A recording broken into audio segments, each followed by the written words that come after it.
Nakasakit nga ang madugay mo na nga ginpangabudlayan nga mga gamit, propiedad kag balay ang maupos sa isagid lamang kamisok.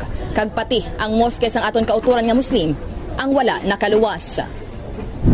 Naglapot sa 4th alarm ang nagluntad nga sunog sa Barangay San Pedro, Molo, Iloilo City pasado las 12 sang udto Nobyembre 21.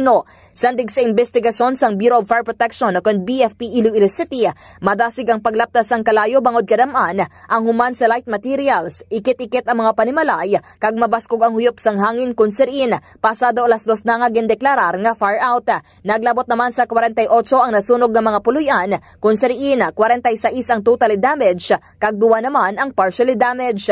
Yara sa 57 ka pamilya nga ginabugusan sang 240 ka mga individual ang apektado nga temporaryo nga nagatinir sa Molo 1 Elementary School. Nalakip sa sunog ang moske sang Muslim community sa among nga lugar kag nagdangat naman sa 3.6 million pesos ang nabilin nga kahalitan. Nagapanawagan naman ang isa ka miyembro sang Muslim community sang bulig sa may Bulawanon nga tagipusoon. Gapangabaya ko ng sarila. Mga utip ng mga Muslim nakabulig sila sa amon na muski para dali na ma-rebuas na bernis daan.